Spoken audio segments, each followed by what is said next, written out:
The Time Machine. Marie Curie. Une vie dédiée à la science et à l'innovation.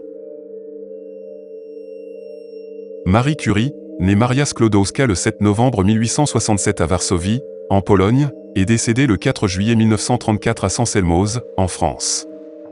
Elle est une figure emblématique de la science du XXe siècle. Elle est surtout connue pour ses travaux pionniers en radioactivité, qui ont valu à cette femme d'exception 2 prix Nobel, en physique et en chimie, un exploit encore inégalé à ce jour. Dans une Pologne asservie par la domination russe, la petite Maria grandit dans une famille imprégnée d'un profond amour pour la science et le savoir. Son père, un enseignant de mathématiques et de physique, et sa mère, une directrice d'école, lui inculquèrent très tôt l'importance de l'éducation. Malgré les restrictions imposées aux femmes, Maria développa une soif insatiable de connaissances, nourrissant l'espoir de poursuivre des études supérieures. À l'âge de 24 ans, elle quitta sa terre natale pour un court passage à Toulon en France. Puis cela sera Paris, où elle s'inscrivit à la Sorbonne. Là, dans une ville baignée de lumière et de culture, Maria, qui prit le nom de Marie, se plongea dans l'étude des sciences.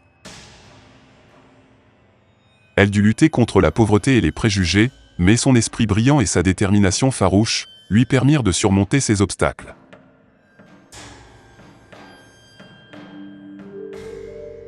En mars 1892, elle déménage dans une chambre meublée de la rue Flatters dans le quartier latin, plus calme et plus proche des installations de la faculté. Elle suit les cours des physiciens Edmond Bouty et Gabriel Lippmann, et des mathématiciens, Paul Painlevé et Paul Apil.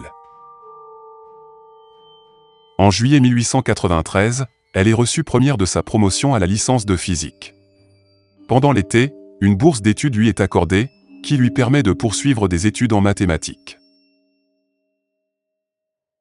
En juillet 1894, elle est reçue seconde à la licence de mathématiques.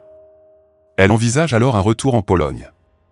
Mais la science la fascine, et elle commence à montrer ses premiers travaux en chimie.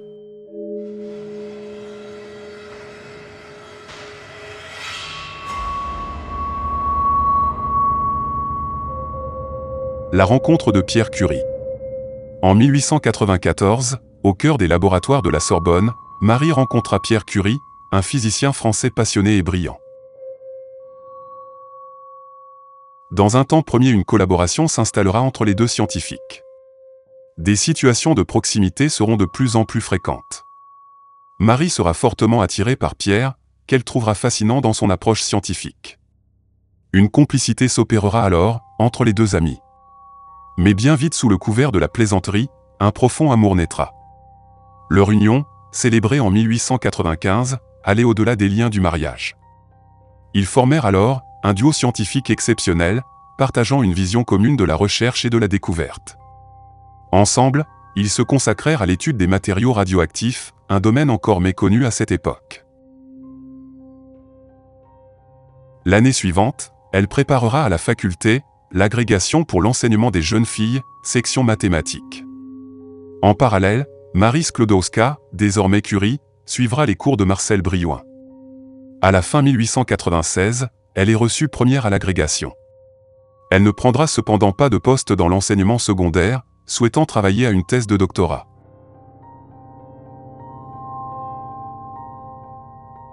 Le 12 septembre 1897, elle donnera naissance à sa première fille, Irène.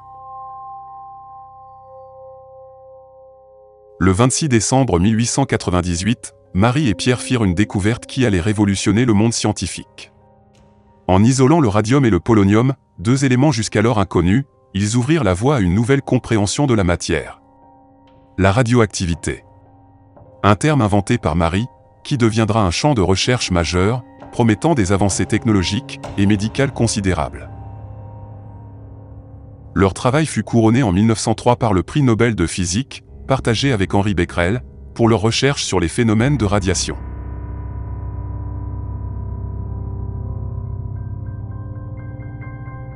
Marie Curie devint ainsi la première femme à recevoir un prix Nobel, brisant les barrières de son temps et ouvrant la voie aux futures générations de femmes scientifiques.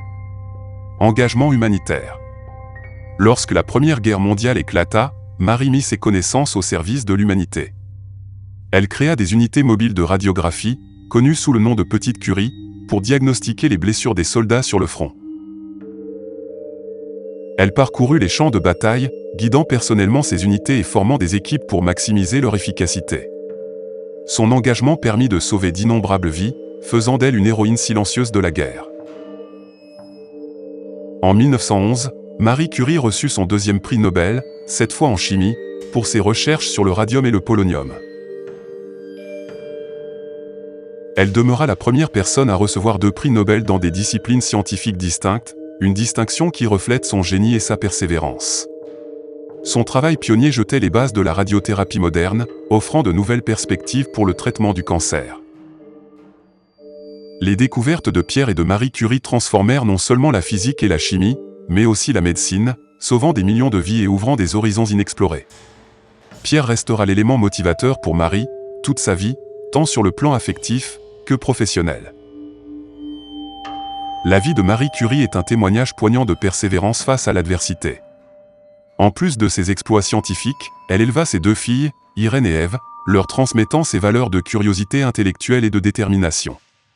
Son dévouement sans faille à la science et son engagement envers l'humanité continuent d'inspirer les scientifiques et les femmes du monde entier. Fin de vie et héritage. Marie Curie s'éteignit le 4 juillet 1934, victime d'une longue exposition aux radiations, une conséquence inévitable de ses recherches passionnées. Cependant, son héritage demeure vivace. Elle reste une icône de la science, une pionnière dont les découvertes continuent d'influencer le monde moderne. Son nom est synonyme de persévérance, d'innovation et de dévouement à la quête inlassable du savoir.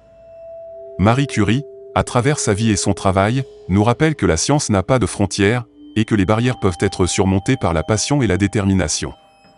Son histoire est un phare qui guide les chercheurs du monde entier, perpétuant son rêve d'un monde où la connaissance est accessible à tous et où les découvertes servent le bien de l'humanité.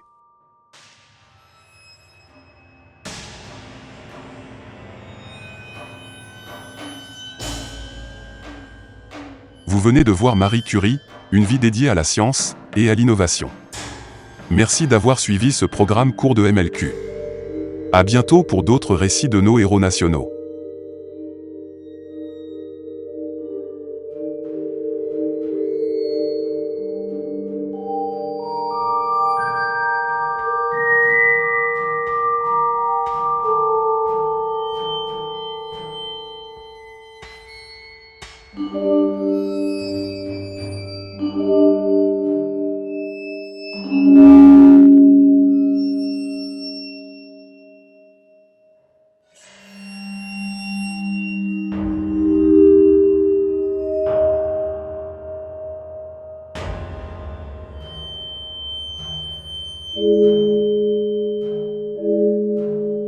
The Time Machine.